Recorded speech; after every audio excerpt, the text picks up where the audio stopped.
Boa noite a todos. Eu sou a Milena, host de hoje.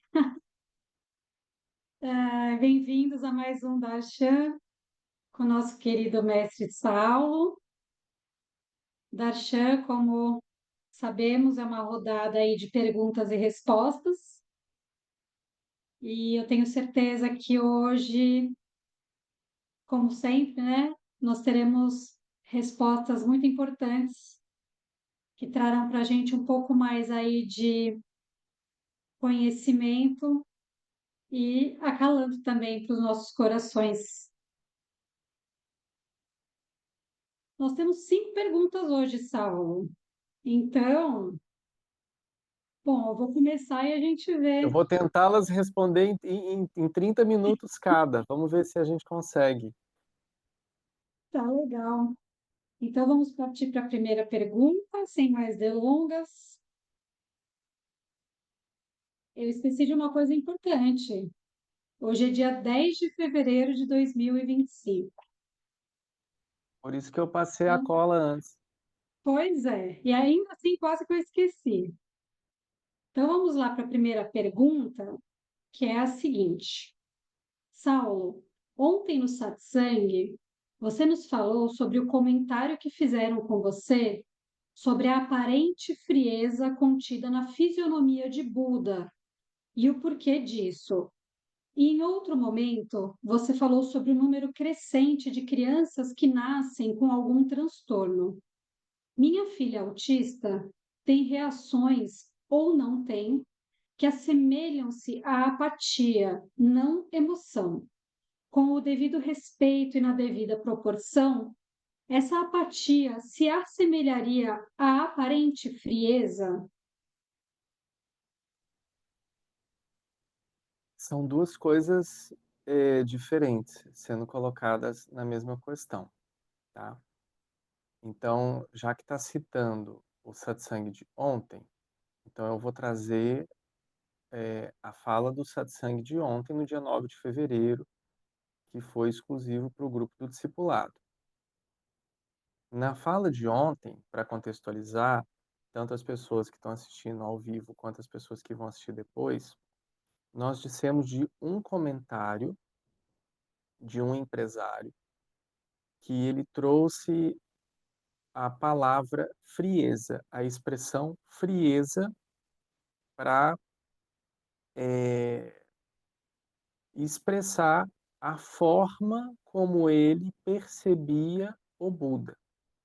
Então, essa não é uma frase minha, não é uma contextualização minha, não é um apontar meu, foi uma frase falada, contextualizada de um empresário que trouxe a expressão frieza do Buda, na forma como o Buda determina as coisas, na forma como o Buda expressa-se, na forma como o Buda não se identifica. Então, eu ainda usei a expressão também no satsang de não identificação.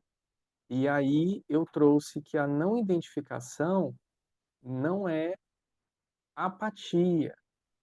Então eu trouxe essa compreensão também e ainda citei o Alexandre, que estava presente no discipulado ontem, e disse que essa era uma dúvida também dele, o qual ele trazia durante muitos anos. Isso são conversas que estão gravadas nos grupos dos estudos do discipulado, o qual ele ele dizia que ele estava um pouco apático com relação às questões da vida, então ele queria desenvolver mais empatia e tudo mais. Porém, eu também complementei essa explicação de ontem, dizendo que nada tem a ver com apatia, e sim não identificação, porque justamente o oposto disso, todos os avatares, todos os mestres, todos os sábios, eles têm por obrigação ou por escolha nesse sentido, mas é uma escolha do tipo, quem irá por nós, né? Então nós temos que levantar a mão e descer novamente para realizar esse trabalho. Então, se não houver um sentido e um significado de compaixão muito grande no desenvolvimento de uma função, de uma missão como essa, não existe como realizá-la, porque precisamos constantemente estar falando as mesmas coisas, dos mesmos desenvolvimentos a nível geral. E isso não tem a ver com a forma humana de lidar com as questões. Não tem a ver com relação à forma humana do desenvolvimento de outros seres humanos. Então não há cansaço, não há frieza, não há falta, não há ausência, não há nenhuma resolução que defina a subtração. Ah, estou cansado, ah, não vou fazer isso. Ah. Então, assim, não tem a ver com apatia, mas e a aparente frieza, ela foi uma expressão usada para designar um estado em que uma pessoa ela não tem obrigação alguma de fazer você se sentir bem, porque não é essa a função do mestre, né? A função do mestre não é fazer você se sentir bem. Ai, que delícia estar aqui ouvindo a verdade. Uai, então você está no lugar errado, ou então você está ouvindo com os ouvidos errados, né? Ai, que delícia olhar para dentro. Nossa, vi tanta, tanta caca dentro de mim que, nossa, me sinto maravilhosa, que honrada em ter essa oportunidade, né? Então, também é um desenvolvimento do Shila, do discipulado, expressar o reconhecimento da gratidão com relação a essas questões, que por mais que elas doam, elas nos apoiam no desenvolvimento e nos fazem sermos seres humanos melhores trabalhando aqui, seja onde for, seja trabalhar para se autodesenvolver, para ser um profissional melhor, uma mãe, um pai melhor, um vô, uma avó, um tio, uma tia, qualquer coisa que seja, né? Um ser humano melhor para o planeta, para desempenhar o papel divino que veio desempenhar aqui. Então, eu estou trazendo aqui toda essa contextualização para que nada fique fora de contexto e existir algum equívoco aqui, né? Porque a contextualização ela não é bem essa. Então, preciso deixar claro que a contextualização não é essa. Existe um contexto o qual todas essas expressões foram faladas e não foram faladas por mim, né? Eu trouxe a explicação dessas expressões ontem, então é muito importante a gente ter essa contextualização. Porém, eu disse com relação às crianças que nascem com alguns transtornos, déficits, falei também não somente com relação a isso, falei também sobre a impotência no sentido dos seres humanos hoje estarem gerando suas próprias crias, estarem buscando por meios in vitro para realizarem as suas cópulas e etc, e qualquer coisa que seja. Falei sobre o guru ser um marginal, falei sobre todas essas questões nesta mesma ocasião. Então é muito importante que nós contextualizemos para que nós não achamos dentro do nosso universo simbólico que estamos lidando apenas com aquela questão e que aquilo diz respeito a isso. Porque cada um vai olhar para uma fala de 2 horas para aquilo que vai se identificar, para aquilo que vai fazer sentido para si. Então você vê, por exemplo, que essa fala faz sentido para essa pessoa porque ela possui uma filha autista. Então veio essas questões e junto com essa questão existe uma possibilidade de eu justificar o comportamento da minha filha. Tá vendo? Ela age assim porque ela é Buda, ou porque é um nível avançado e elevado de consciência. E não se trata disso. Não foi falado sobre isso, né? E outra, trazendo aqui na expressão máxima do que eu já disse inúmeras vezes, todos somos o Buda. Todos somos o Cristo. Todos somos o Saulo. Todos somos a Milena. Todos somos a Ananda. Todos somos um. E não é só na hora que seu time está ganhando, não. Se todos somos a mesma coisa acontecendo aqui, precisamos compreender, ainda disse no estudo de ontem, só para você ver como é que está bem alinhado. Se todos somos um, eu iniciei o discurso de ontem falando sobre sermos o ser natural e disse que talvez nós não nos reconheçamos parte do todo porque somos o mindinho agimos como mindinho, choramos como mindinho, sofremos como mindinho e não descobrimos que fazemos parte de algo muito maior dentro do mesmo organismo, com as mesmas ideias, com as mesmas concepções, inclusive com o mesmo sangue, com a mesma linha, com tudo. Mas quando esse mindinho descobrir que ele é o corpo, ele não vai deixar de ser mindinho, mas ele vai ter a consciência de que ele é o corpo. É diferente. Então, não iremos tentar justificar comportamentos, eh, estados de saúde mental, qualificações, desqualificações, doenças. Tenho liberdade para falar sobre isso, a Ananda, inclusive, está aqui presente. Uma vez eu ainda morava lá no estado do Rio de Janeiro e falei com ela: quando que você vai deixar de ser mulher, preta e nordestina para você dar certo na vida? Então, existem questões e eu tenho essa liberdade, e ela está aqui presente, então não estou falando de ninguém fora, a gente tem essa liberdade. Então, quando que nós iremos parar de colocar desculpas para que nós enxerguemos a verdade em tudo aquilo que nós fazemos, agimos, sentimos, somos, etc. Então, da mesma forma que eu disse sobre inúmeras outras questões, que estão dentro de toda a concepção dos véus de Maia, do discurso de ontem. Trouxe inúmeros outros exemplos, não somente esse, mas inúmeros outros, destacando uma fala que eu ouvi e trouxe clareza sobre ela. Eu não concordo que a apatia seja um estado avançado de consciência. Porque se todos nós estamos aqui para ser a mesma coisa, o estado natural nos leva a sermos empáticos, a exercermos a compaixão. Agora, empatia é diferente da leseira que o povo acha que é empatia.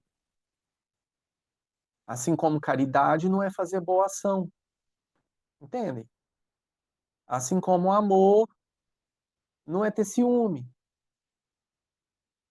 Assim como não identificação não é apatia. Eu só estou aqui encarnado fazendo esse trabalho por você, por ninguém mais, por absolutamente ninguém mais. Para isso que eu me presto a esse trabalho, para isso que eu vim ao planeta, para isso que eu vou continuar desse jeito aqui até eu morrer, porque é isso que eu vim fazer aqui. Essa é a minha função, assim como a abelha, assim como a formiga, assim como o tamanduá, assim como a árvore, assim como você. Só que eu, quando levantei a mão, eu caí nesse mundo, não foi nem de paraquedas, vivi o que eu tive que viver, passei pelo que eu tive que passar, desenvolvi o que precisava desenvolver, mas para mim deu. Isso não significa que eu não ame você o suficiente para morrer por você, para dar meu sangue por você, para ser crucificado por você.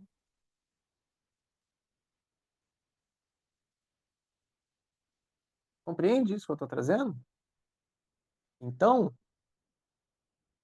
toda a questão ela se manifesta na verdade e na beleza daquilo que se é.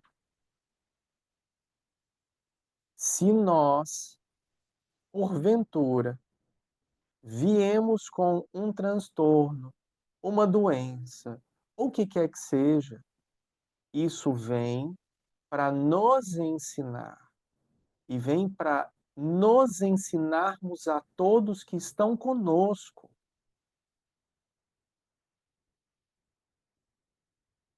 Agora, você tem dúvida se a sua filha é o Buda, sendo autista ou não? Ela é o Buda. Agora, se é um estado mais avançado de consciência, você precisa ter uma régua para você medir estados avançados de consciência.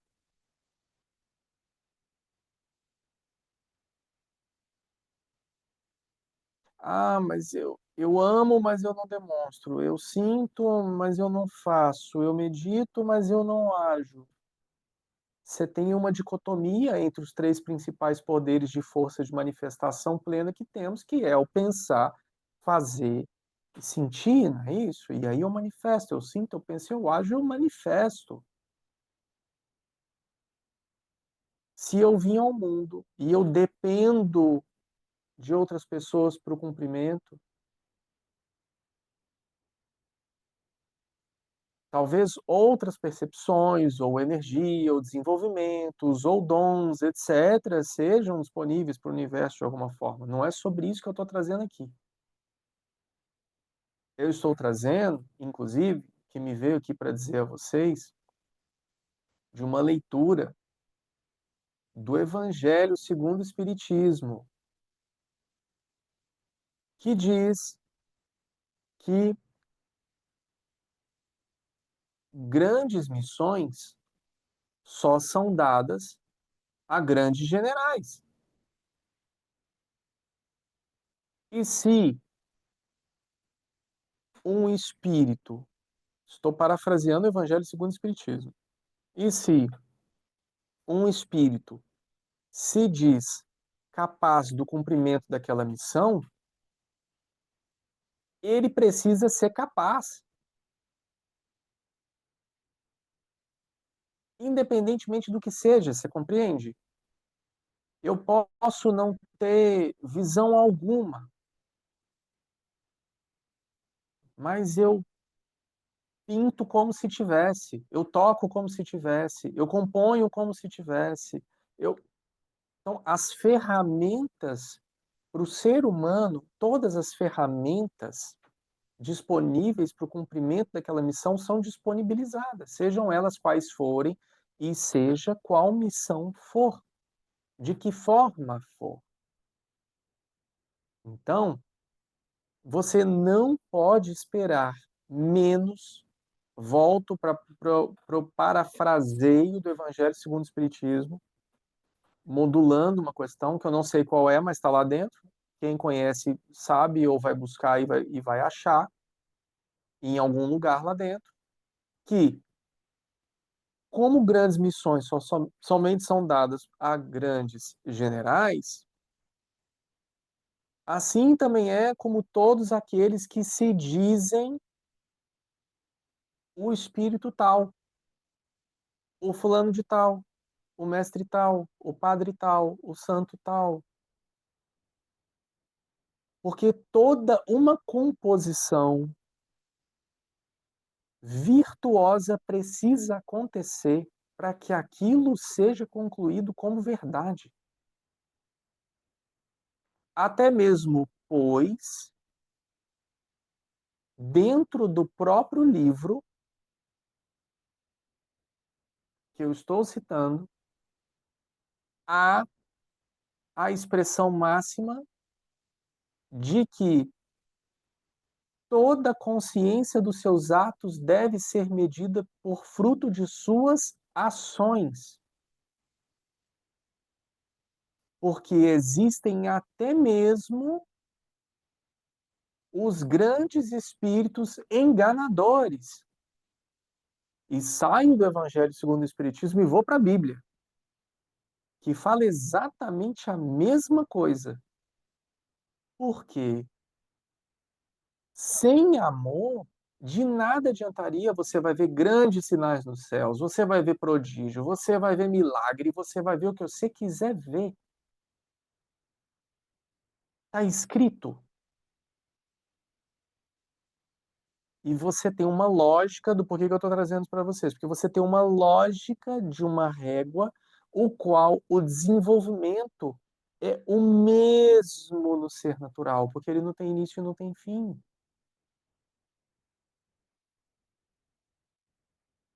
Por isso que quando a gente fala com relação aos darshans, com relação aos satsangs, com relação a todas essas questões, você vê que o que está sendo falado aqui é o que está sendo falado em vários outros lugares, com vários outros mestres, de várias outras formas, em várias outras vertentes. Os professores espirituais estão trazendo a mesma coisa.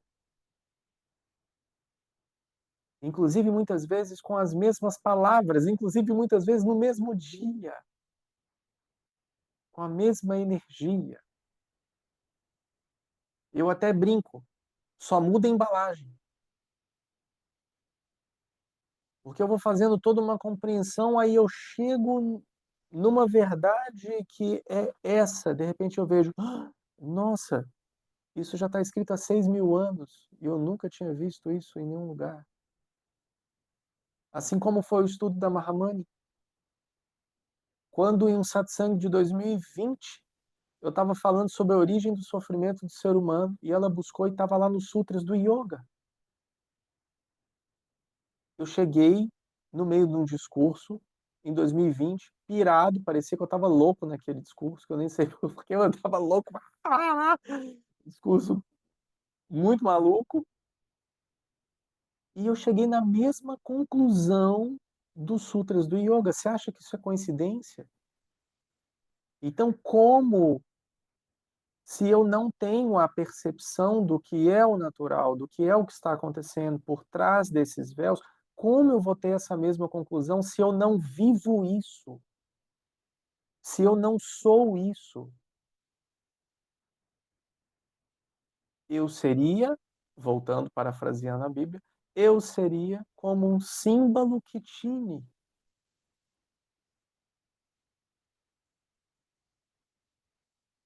Blém, blém, blém, blém, blém, só fazendo barulho, só passando o que estão me falando. Ai, mandaram eu falar aqui. Ai, hoje eu estou me sentindo mal. Ai, hoje eu estou com falta de energia. Ai, mandem luz para mim. Aonde a luz tem falta? Não existe falta de luz.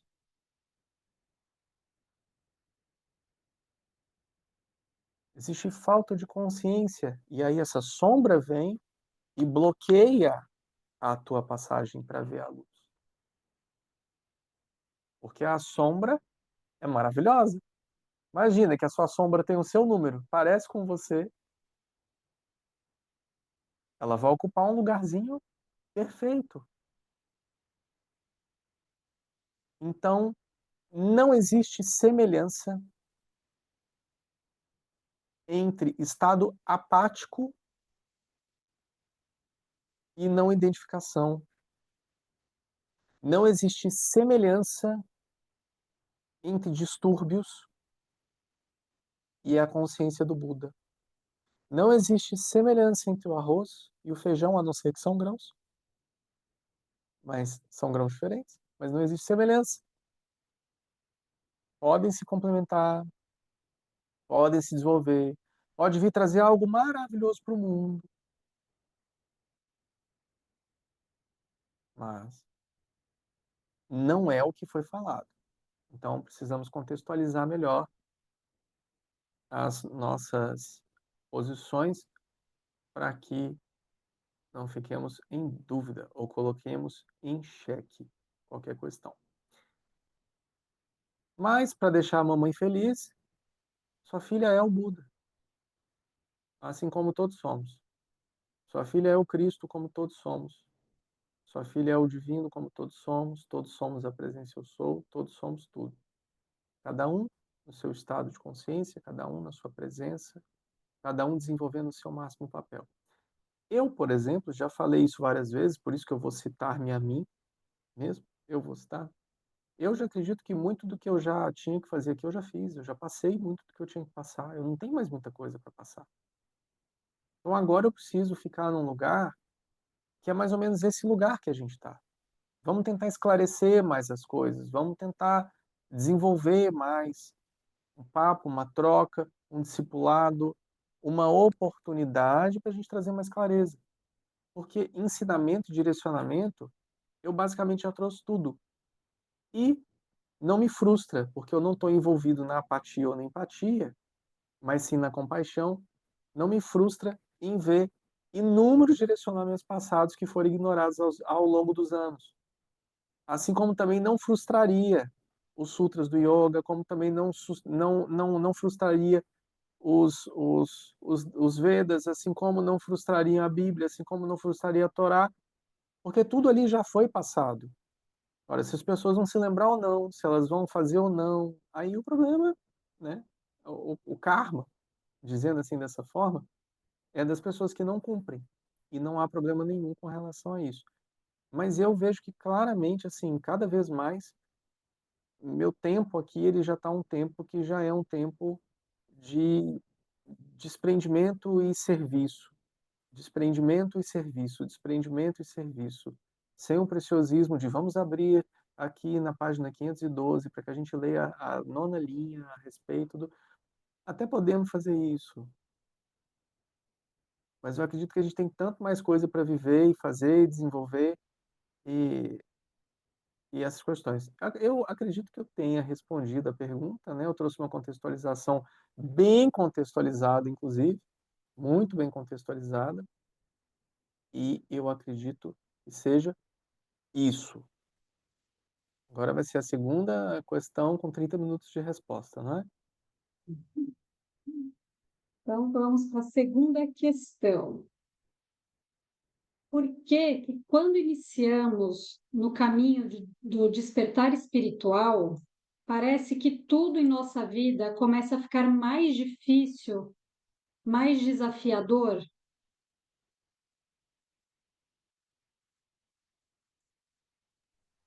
Tá vendo? Como não me como não me divertir nos dashes de segunda noite? Eles são incríveis, gente. Eu não sei se vocês acham isso, mas eu acho incrível. Eu acho, eu acho os dashes incríveis. Bom, vamos lá. Por que que quando a gente inicia no caminho do despertar espiritual, tudo parece, né? Parece que tudo em nossa vida começa a ficar mais difícil. Não parece não, querida. Começa e vai começar e não tem caminho fácil.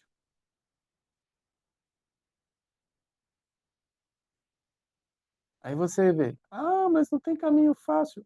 Outro dia eu tive que recordar em um lugar que eu estava da facilidade que não foi para o Cristo Jesus, né?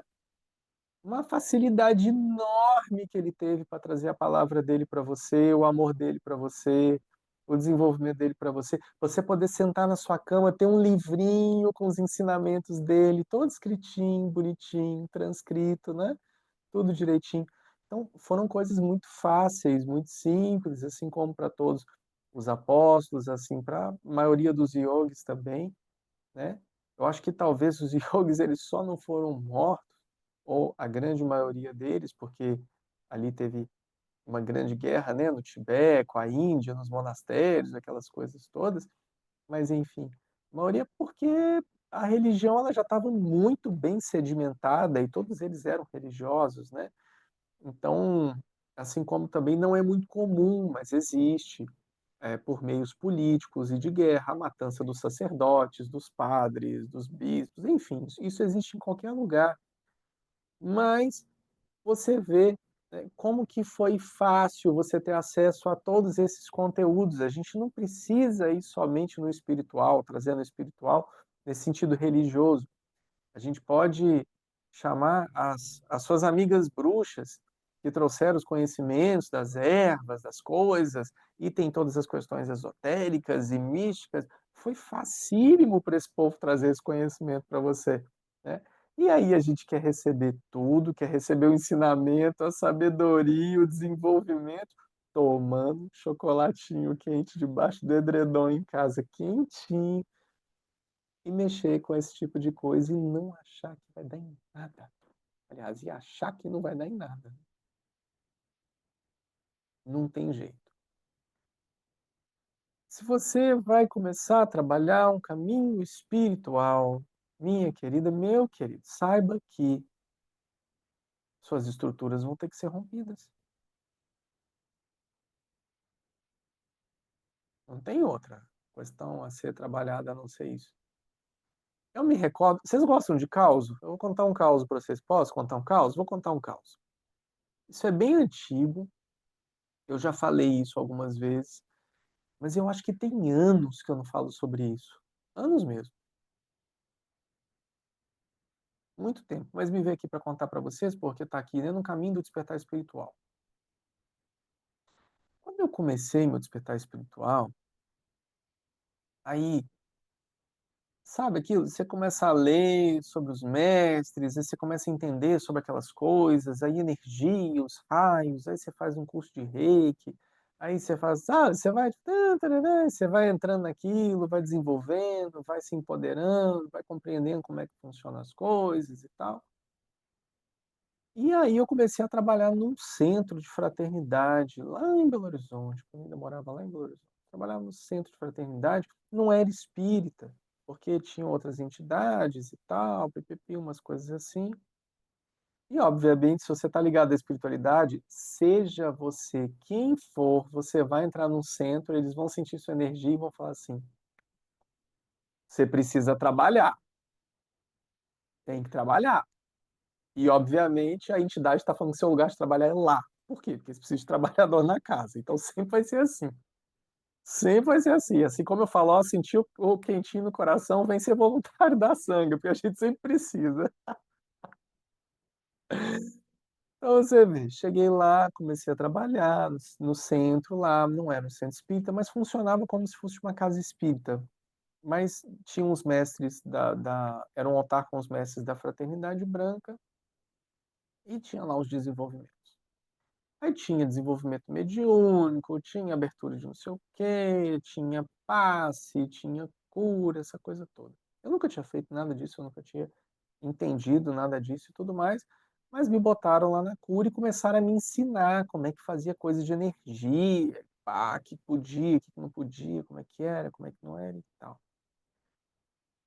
E aí eu me recordo que quando eu comecei a trabalhar espiritualmente na casa, eu comecei a sentir dores terríveis no meu braço, terríveis, a ponto de parecer que estava pegando todos os meus canais de energia e parecia que estava tirando a virgindade de todos eles, assim, como se, oh, machucava, machucava meu antebraço e minhas mãos.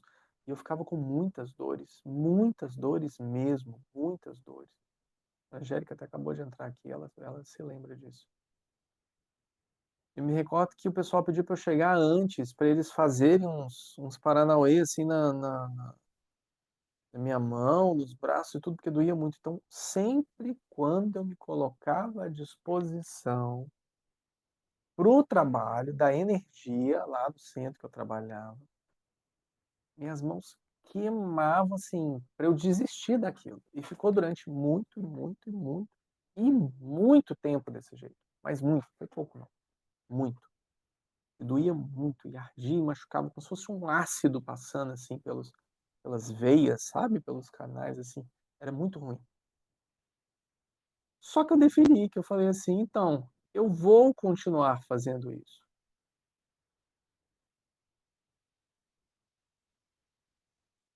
Eu não vou ser impedido de trabalhar a minha espiritualidade, em querer fazer o bem, querer ajudar, ser um canal de cura. Eu não vou deixar de fazer isso.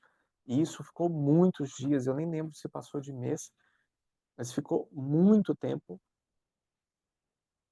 E depois isso passou da mesma forma que veio, isso foi embora. Ele só estava esperando um posicionamento meu ali. Era um posicionamento. Qual era o posicionamento? Né? Falei sobre isso ontem também, no nosso encontro. Né? Ou, ou sai da moita. Então, não adianta nós querermos resultados diferentes fazendo a mesma coisa, concorda? Todo mundo sabe disso. Por que que a gente age assim na espiritualidade? Ai, eu tenho medo, ai, não sei o quê, ai, eu não vou fazer isso, ai, eu não vou fazer aquilo. Então eles vão deitar e rolar contigo, não tem outra forma.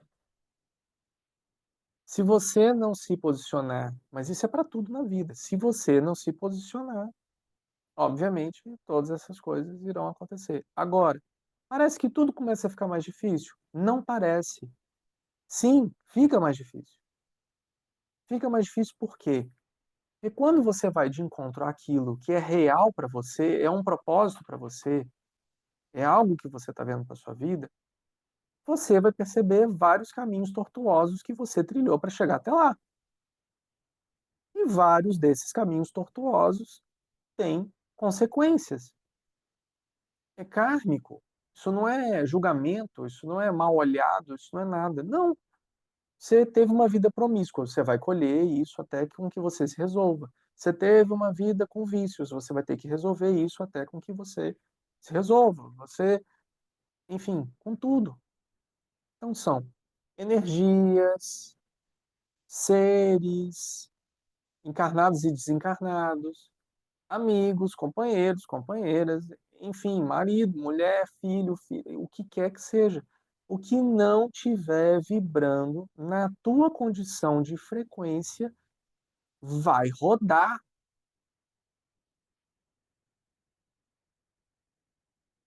E você pode ir fazendo frequenciamento, você pode ir convidando, você pode ir chamando, você pode ir fazendo o trabalho. Aí vai do quão grande é o seu amor por você. Até onde você vai querer levar uma mentira na sua vida, no trabalho, no relacionamento, com não sei o quê, parará. Até onde você vai levar essa história.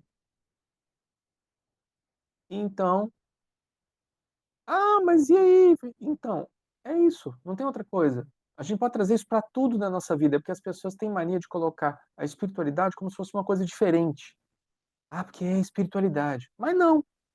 Vamos imaginar que você se casou com um jogador de basquete, tudo na sua vida era basquete, sua vida era sobre basquete, vocês passavam o Natal jogando basquete, tudo era basquete, tudo. Camisa de bola de basquete, você se vestiu de laranja por conta da bola de basquete, tudo seu é basquete, tudo é basquete, tudo é basquete. De repente você acordou um dia e falou assim: nossa, basquete pra mim não dá mais não. Eu agora tô gostando de golfe. A bola é menor, tem um taquinho que me ajuda, tô ali mais confortável, tem um carrinho que me leva.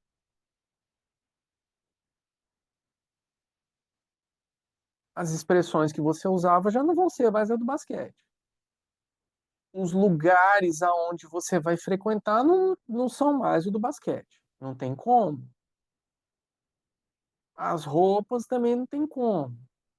Os amigos também não tem como. Os encontros também não tem como. Então, a gente tem mania de levar para a espiritualidade e colocar como se fosse algo anormal, né? Entrei para a espiritualidade. Agora, não, traz isso. Você pode trazer para um outro exemplo até mais bobo. Supondo, parei de beber. E aí? A sua vida vai ficar sem graça.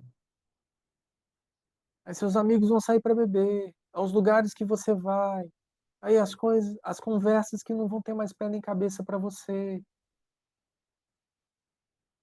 Então ele tem que parar de tratar a espiritualidade como se fosse algo separado de você, como se fosse algo, sabe, místico ali.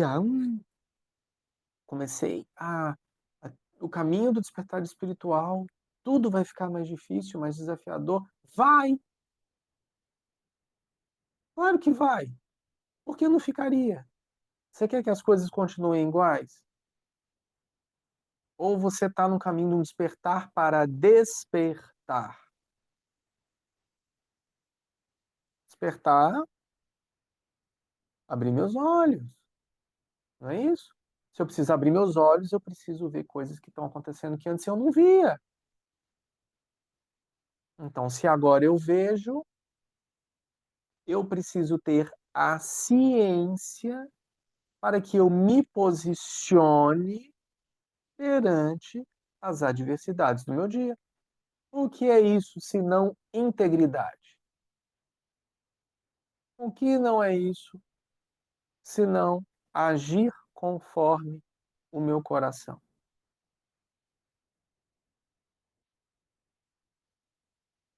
Porque quando iniciamos no caminho do despertar espiritual, parece que tudo em nossa vida começa a ficar mais difícil, mais desafiador.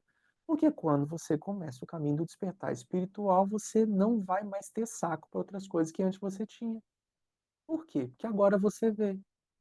E se você vê, você tem uma responsabilidade. Perdeu, Playboy. Agora você vê. Aí o que que acontece? Agora você vê, você faz errado se você quiser. Você entendeu?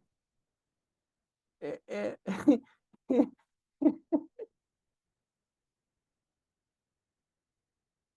É a beleza da vida quando você percebe ela de uma forma e você precisa ter uma integridade moral para lidar com as situações. Agora, não, eu não vou fazer isso, eu não vou viver desse jeito, eu não vou fazer dessa forma, eu não sei o quê. O problema é seu. O problema é todo seu. Mas que você sabe, você sabe. Então, aí o que que acontece? Eu já falei isso com a Sandra. Existe uma diferença quando você está fazendo as caquinhas pela vida e você não sabe, de quando você está fazendo as caquinhas pela vida e você sabe. A diferença é consciência. Se você tem consciência daquilo que lhe é revelado e você age, você assume.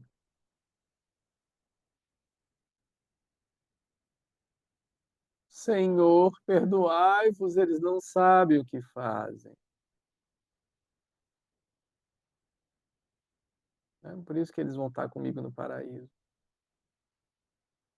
Agora, os que sabem, sabem. Não é isso? Terceira pergunta da noite. Vamos lá. Sinto forças dentro de mim que me observam. O eu sou fala que tenho acesso direto a ele, mas não consigo ficar presente. Sinto que meu corpo deseja controlar a parte que lhe cabe.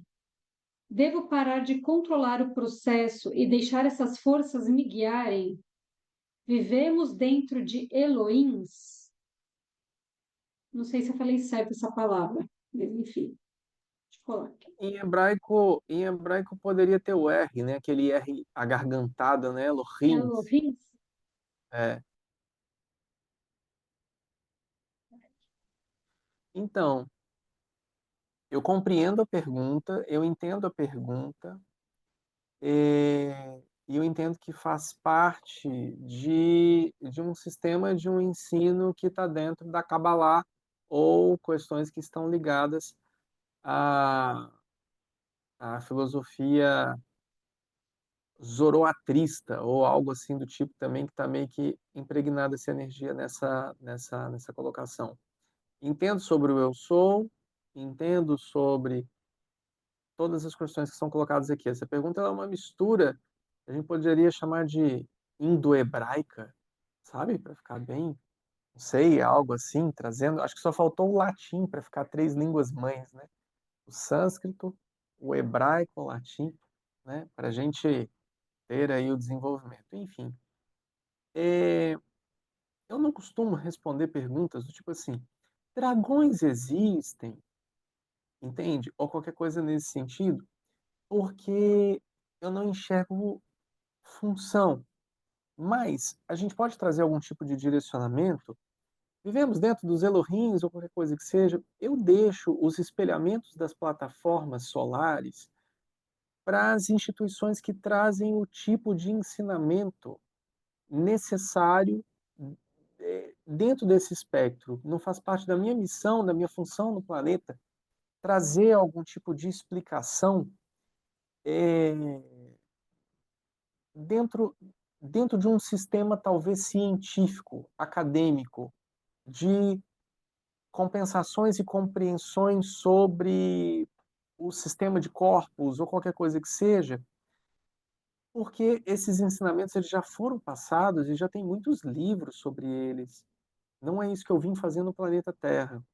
Então, perguntas como vivemos dentro dos Elohims, isso para mim traria algo do tipo para que eu virasse para você e falasse: vós sois deuses, e com essa compreensão de que tudo é divino, tudo é manifesto, tudo é uno, e não há separação, você já compreende aquilo que você quer saber dentro da sua pergunta. Entende o que eu estou querendo dizer? Então, sinto forças dentro de mim que me observam. O importante, principalmente as pessoas que fazem parte do grupo do discipulado, não é sentir forças dentro de mim que me observam, porque tudo isso é você. Toda a parte de sombra, toda a parte de luz, Então, a gente até fez um exercício semana passada, ou retrasada, não me recordo, sobre o observador, né? Aquele que observa. E essa semana a gente está fazendo também esse exercício, desse galo cantar por 4 vezes e a gente identificar quando o Paranauê bate na nossa porta. Então, sermos observadores de nós mesmos faz com que nós tenhamos maior consciência, relacionando os nossos estados sublimes de consciência com os nossos estados primitivos, que a gente compreenda. Então, sinto forças dentro de mim que me observam. Não há nada fora. A gente falou, inclusive, sobre isso outro dia, não sei se foi ontem, sei lá quando foi, porque eu falo muito. Está gravado. Falamos sobre isso. A gente quer arrumar uma desculpa para que as coisas estejam fora demais. Foi ontem que eu falei em tentação, não foi? Foi ontem? Isso. Também nesse mesmo satsang. Olha que loucura esse satsang de ontem, tá tipo até agora aí. Eu falei sobre tentação, né? Falar sobre tentação é a mesma coisa para mim, no meu coração, de ter forças dentro de mim que me observam. Eu não assumo a responsabilidade sobre aquilo que está acontecendo dentro de mim, fervilhando em mim, aquela vontade, aquele desejo, aquela necessidade. Eu coloco como se fosse algo externo. Eu acenderia uma luzinha e falaria assim: cuidado, porque tudo é você. Tudo, tudo, tudo, tudo, tudo. Tem que compreender que a dor e a delícia de ser você é isso.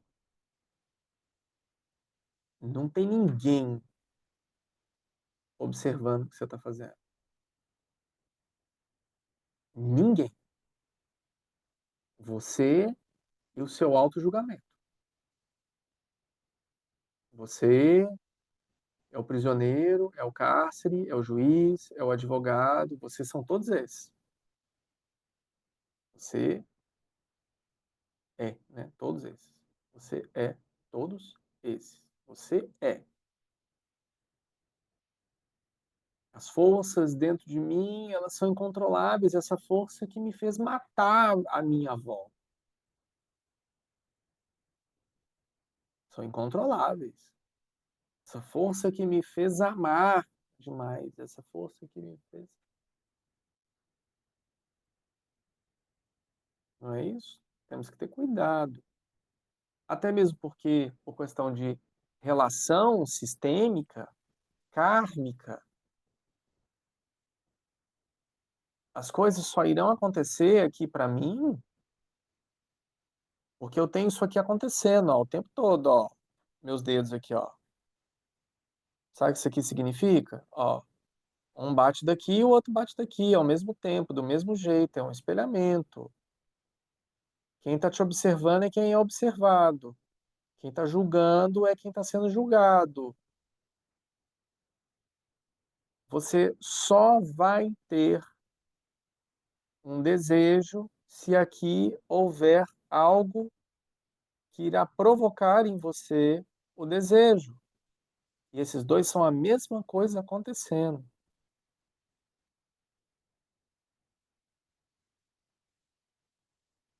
O eu sou fala que tem um acesso direto a ele.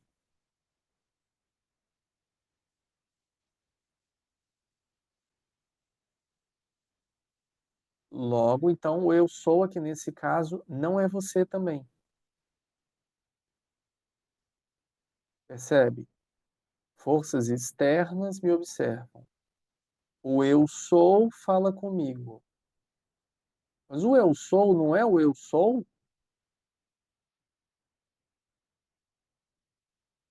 Quem fala com você então? Se o eu sou é o eu sou. Quem fala com você então? O eu sou fala que tem um acesso direto a ele, mas não consigo ficar presente. O estado de presença é o caminho.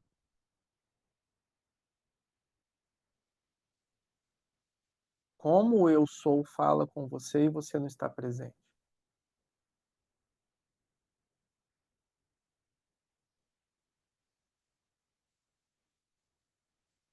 Sinto que o meu corpo deseja controlar a parte que me cabe. Percebe? O corpo também não é a pessoa.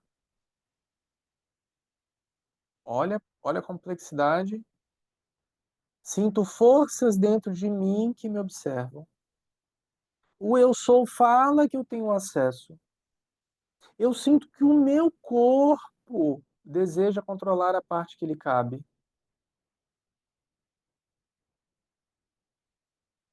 Eu sou mais daquele que assumo a parte que me cabe. A parte que me cabe é o eu sou, é o meu corpo e são as minhas sombras. Isso tudo sou eu.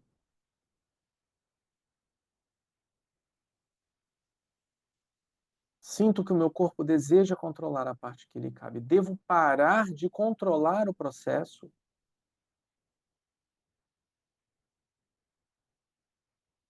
Quantas pessoas tem morando nesse corpo? Eu preciso compreender. Porque eu devo parar de controlar o processo e deixar essas forças me guiarem? Quem está controlando o processo? Existe alguém controlando o processo? Existem as forças me observando? Existe o eu sou que fala que está disponível para mim? E existe o meu corpo que está querendo controlar esses trem tudo acontecendo. É muita gente. É muito fator externo que vai tirar de mim a responsabilidade pelo meu despertar. Uma hora é meu corpo, uma hora é minha consciência, uma hora é meu eu sou, uma hora. Ah, pedi sorvete, mas me trouxeram sorvete errado. Nunca vai ser eu. Só vai ser eu na hora que eu parar de controlar o processo e deixar essas forças me guiarem. Quem vai te guiar? Que forças são essas que irão guiar você? Quais são essas forças que têm poder sobre você para guiar você quem?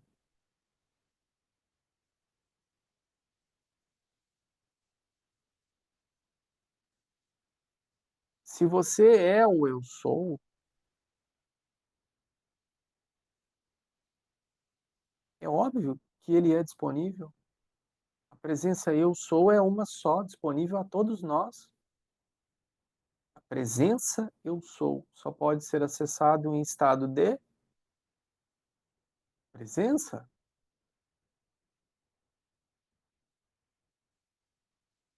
Eu sou e você também. É, não há diferença. Agora, você quer ter um acesso,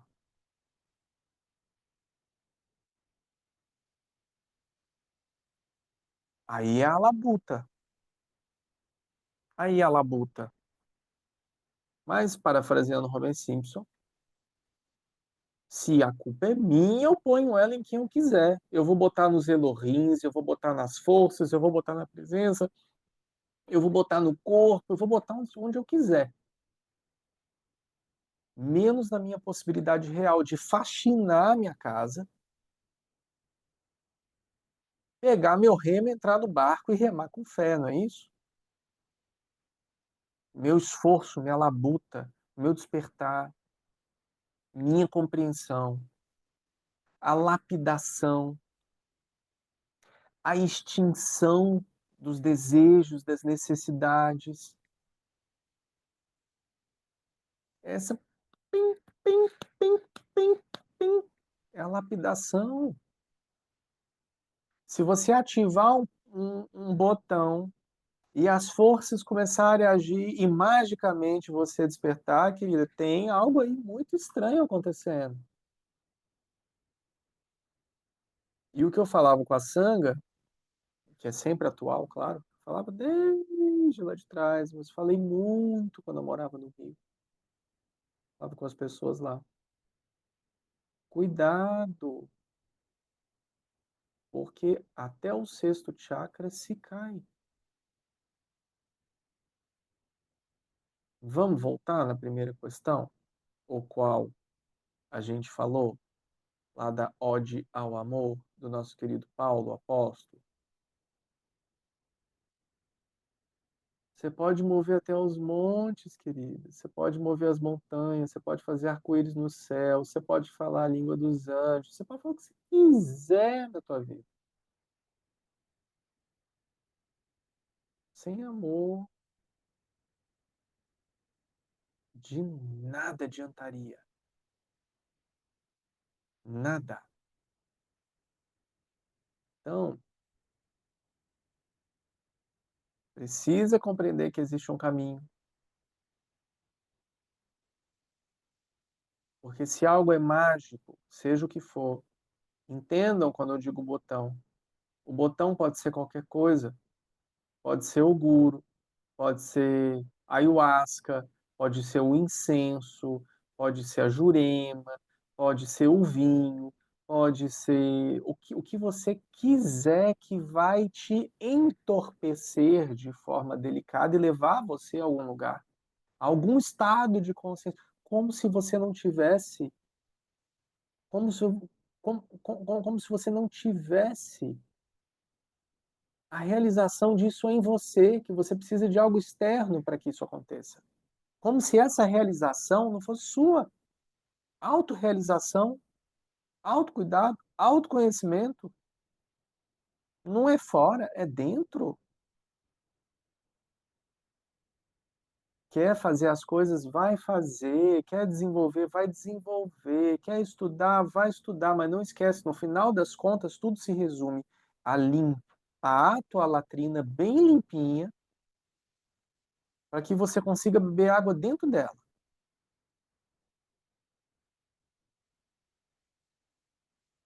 É só sobre isso que se trata. Quer fogos de artifício, quer explosões de amor, quer cores, raios, ultravioletas, seja feliz. Vai ter os seus raios ultravioletas, são fantásticos, são incríveis. Vai viver a vibe. Só não esquece que em algum momento essa tua onda vai passar. Seja qual for a onda. Qual for. Não existe julgamento nenhum aqui. Seja qual for a onda. Por isso que eu falei todos os sistemas possíveis, music healing, o que quer que seja. Estou falando de fatores externos, quaisquer que sejam eles. Diksha, Grace, o que quer que seja. Se você toma, fica feliz e depois precisa voltar, é porque não está sustentando um estado de consciência elevado. E olha o que tem de refém que mudou o seu vício por outros vícios, não está no gibi, gente. Antes eu fazia isso, agora eu faço isso e minha vida está muito mais feliz. Até o dia que você parar de fazer isso.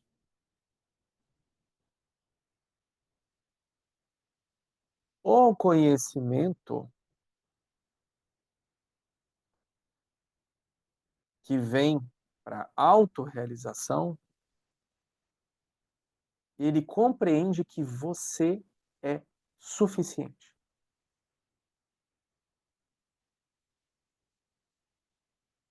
Por inteiro, não pela metade. E quando você está inteiro, presença. Presença. Como exercer a presença? Aí são outras histórias, aí, pipipi, aí tem as meditações, tem as coisas, parará.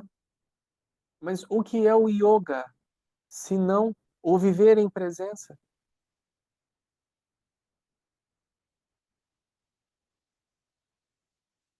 Precisamos trazer clareza aos nossos processos para que nós não nos confundamos. Então, para mim, eu pego todas essas questões dessa pergunta 3, reconheço todas elas como parte de mim, assim como todas as questões que vêm, trago para o campo, trato-as com muito carinho, com muito amor, com muita compreensão e enxergo que precisamos estar conscientes do nosso papel no despertar, porque nós não somos coadjuvantes. Somos protagonistas. Porque se nós não formos protagonistas, nós não iremos despertar. Nós iremos ficar refém de alguém que vai falar alguma coisa, de uma substância que vai me levar a algum lugar, de uma música que vai me fazer recordar e elevar minha consciência, de um cheiro, de um. E você não precisa de nada disso. Ah, porque aí o eu sou me falou. Peraí, mas como assim o eu sou chegou e falou com você o quê?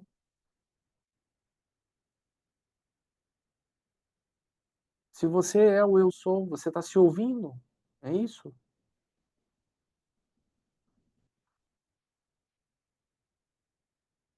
Eu não gosto de confusão, sabe? Eu não gosto de confusão. Quando eu vejo uma pergunta que tem muita confusão, eu confundo mais um pouco ela, porque ela fica mais confusa ainda. E quem sabe alguém ouve alguma coisa e fala assim: é isso, ou não, não é isso. Pá. Que se você for contar o tanto de gente que está dentro desse corpo ou dessa mente, é muita gente. Não é que é certo, não é que é errado. Não é desse lugar que a gente traz aqui. Talvez nem tenha esse tanto de gente, talvez seja a forma de descrever a pergunta. Às vezes não tem esse tanto de gente. Mas a pergunta, ela vem sendo desenvolvida e é muito importante a gente pegar na impecabilidade da palavra para a gente compreender que ali existe uma confusão. E a gente precisa ter acesso a essa confusão. Então, sinto forças dentro de mim que me observam. Sim, as forças te observam. Essas forças são você mesmo e todos os seus vícios. Todas as suas necessidades, todos os seus anseios, elas não te observam. Você percebe elas te observando, porque quem está observando tudo isso em você e aonde você vai cair é você mesmo. O eu sou fala que tem acesso direto a ele, mas não consegue ficar presente. Sim, o eu sou constantemente está tentando atraí-la, atraí-lo para perto de si. Constantemente. Que é você, é a sua presença. E se você não consegue dar ouvido a isso, você vai viver uma vida medíocre. Sinto que meu corpo deseja controlar a parte que lhe cabe. Sim, o seu corpo sempre vai tentar controlar a parte que lhe cabe. Por quê? Porque o nosso corpo tem todas as reservas de memórias celulares de vidas. Não só vida, mas vidas. O seu corpo constantemente vai em busca de conforto. Devo parar de controlar o processo e deixar essas forças me guiarem? Deve, porque não existe controle. Absolutamente, você precisa deixar se guiar e escorregar, tirar a mão do escorrimão e escorregar. Vivemos dentro dos Elohims? Sim e não, dentro da composição do micro para o macro. Tudo que é em cima é embaixo, tudo que acontece embaixo também acontece em cima. Então, se você analisar uma célula em um microscópio, você vai ver que dentro de uma célula existe todo um sistema, assim como todo o sistema que estamos inseridos está em outro sistema. Pronto, todas as questões respondidas. É isso. Não vou me delongar mais para as outras perguntas, porque senão vai ficar muito tarde e o povo está morrendo de sono. Posso tirar uma foto com vocês? Quem está com câmera? Quem pode? Quem está de câmera? Quem está sem câmera? Cadê esse povo? Ah, agora esse povo tá aí, né? Agora esse povo aparece, né? Ah, esse povo. Deixa eu ver. Deixa eu dar mais um tempo. Ah, aí, ó o povo aparecendo. Ei, Laia. Vamos ver. Tem a Nanda, tem a Angélica, tem meu querido Marti Tadeu, Caparra.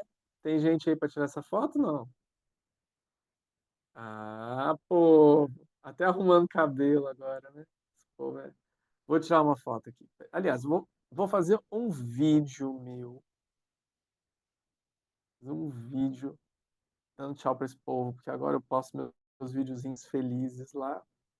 Ó, meus vídeos dando tchau para vocês, com muita felicidade, com esse encontro lindo que tivemos hoje. Muita gratidão, pessoal. muita luz, muita paz e muita bênção. Gratidão, Milena, por ter assumido hoje o Darshan. Muita gratidão, viu, querida? Muito obrigado. Gratidão pela oportunidade. Obrigada. Gratidão, pessoal. Boa noite. Namastê, uma semana incrível para nós, com muita luz, com muita energia.